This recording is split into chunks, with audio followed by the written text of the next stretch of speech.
na kailangang muling mabuhay si Jesus. Ang mabuting balita ng Panginoon. Pinupuri ka namin, Panginoong Jesucristo.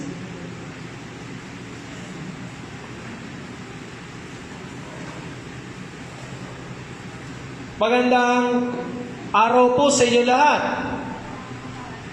Mukhang wala ata tayong audience. Magandang araw po sa inyo lahat. Happy Easter! Happy Easter! Batiin na nyo katabi ng Happy Easter. Ayan, Happy Easter. Tayo ngayon ay nagagalak mga kapatid sapagkat ngayon ay muling nabuhay ang ating Panginoon. Purihin natin ang Panginoon. Yay!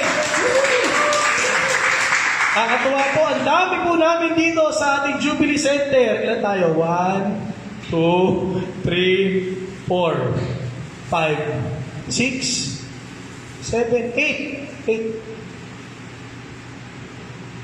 9, 10. 10 tao, tuwang-tuwa.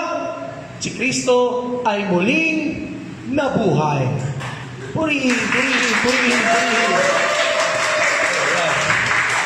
Mga kapatid, namimiss ko na po kayo. Ako po ba namimiss na ninyo? Yes. Well, mga kapatid, ito yung mga panahon kung saan talagang ang simbahan ay puno. Ang mga tao ay nasa labas, nagdidiwang, natutuwa, sapagkat si Jesus ay muling nabuhay. Ngunit tayo ay nasa kanya-kanya mga tahanan, nanonood ng live stream, ng misa na sana'y magkakasama tayo, nakakamiss. Pero mga kapatid, hindi hadlang ang ating mga pinagdaraan ng krisis ngayon upang ating ipagdiwang ang muling pagkabuhay ni Jesus. Sabi nga sa hashtag natin sa ating mga stream, hashtag tuloy pa rin.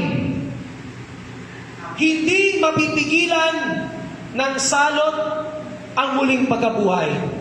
Hindi mapipigilan ng kamatayan ang muling pagkabuhay. Hindi mapipigilan ng kasamaan ang muling pagkabuhay.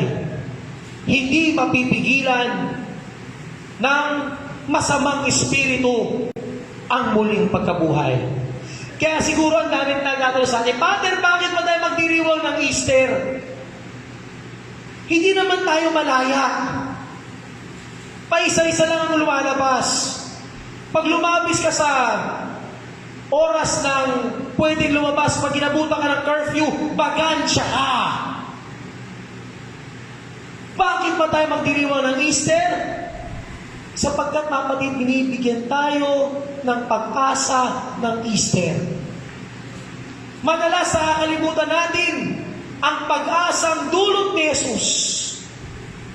At ang pag-asang ito na ating pinagdiriwang ay ang pag-asa na hindi matatalo kailanman. Kaya sa pagdiriwang natin ngayon, anong pagninilaya natin? 3 letter P. Nakita natin sa Ebanghelyo, nakita na sa ating pagbasa. Paano ba natin pagdiriwang ang Easter sa panahon ito? Paano natin ipapakilala at ibabanggit sa lahat ng tao na si Kristo ay muling nabuhay? 3 letter T. Unang letter T, mga kapatid, tanggalin ang takip. Anong takip ang tatanggalin? Ang takip ng libingan ng ating buhay. Mga kapatid, sa ating Ebanghelyo narinig natin na nung dumating si Maria Magdalena sa libingan, tanggal na yung takip. Sino nagtanggal ng takip? Open to interpretation to. Sabi ng iba, ninakaw ang katawan ni Jesus. Sabi ng iba, kinuha ng mga alagad yung katawan ni Jesus. Pero ang pinakamatibay na katibayan na si Jesus ay muling nabuhay, ayun na maenkwentro na yung mga tao sa daan. Nakita niya unang-una si Maria Magdalena. Eventually nakita niya mga alagad. Next week makikita niya yung mga alagad na nakakulong sa kwarto. Nakatakip din sila. dahil sa takot. Tayo sa panahon ngayon, nakatakip din tayo, naka-face mask, mag-aalkohol, social distancing. Hindi na tayo pwedeng mag-appear, mag-shake hands, magbeso, mag-kiss, mag-hug. Ano na lang ang paraan ng ating interaction? Siko to siko. Bubunggawin mo yung siko mo sa siko ng kabila para hindi kayo magkahawaan. Maraming takip tayong nakalagay sa buhay natin ngayon. Pero mga kapatid, ang pinaka-importanting takip na dapat nating tanggalin, ang takip ng kasalanan. Sapagkat ang kasalanan, hindi natin ginagawa ng lantaran. Hanggat maaari ang kasalanan, tinatago natin. Nilalagyan natin ng bato para hindi makita. Ano yan? Hindi ka proud? Abay, dapat lang. Kasi hindi dapat tayo namumuhay sa kasalanan.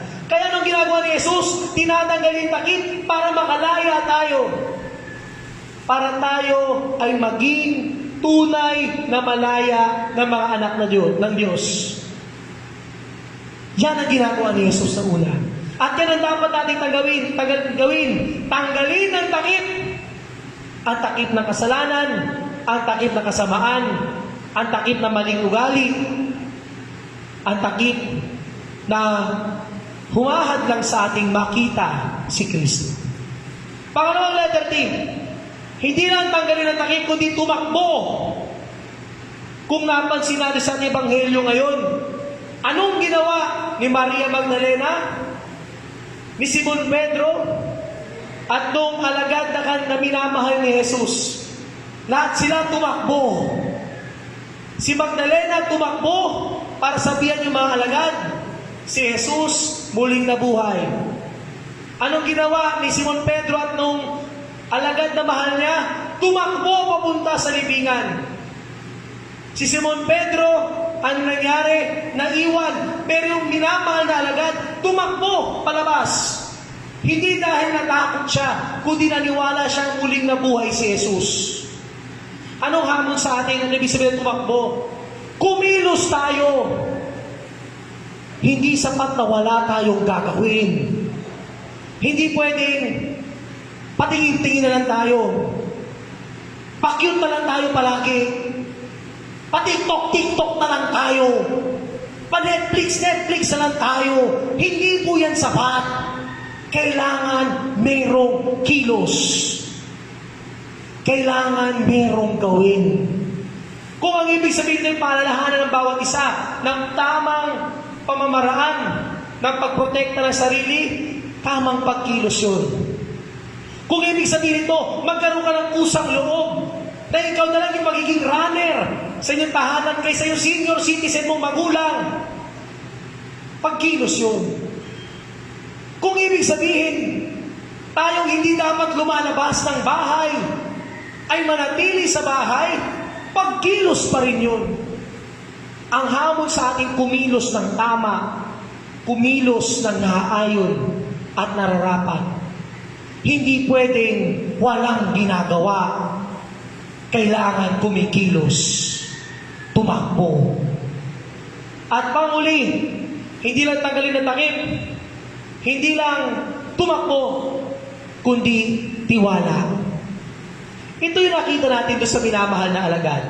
Hindi na siya nagtanong, hindi na siya sumilip, nagtiwala siya, si Kristo muling nabuhay. Si Magdalena at si Pedro, di lumangon, natuto rin magtiwala. Si Kristo nga ay muling nabuhay. Kakalat ang balita, nagtiwala ang mga tao sa salita ng mga unang nakasaksi kay Kristo muling nabuhay. At itong tiwalang ito, patuloy nating sinasabuhay sa ngayon. At sa panahon na tayo lahat ay natatakot, nahihirapan, natutuliro, hindi alam ang gagawin, at tila napaparalyze, ang tawag sa atin ng Panginoon, magtiwala ka. At ang pagtitiwala ito ay nakaugat sa pag-alala natin. Si Jesus hindi tayo kinakalimutan. Si Jesus hindi tayo pinababayaan. Madilim man ang gabi, pero may liwanag. At ang liwanag na ito ang magsisilbing alaala at gabay natin sa paglalakbay sa buhay. 3 letter T. Tanggalin ang takip na humahad lang sa ating makita natin si Jesus. Tumakbo, kumilos, hindi lang pwedeng walang ginagawa. Tiwala.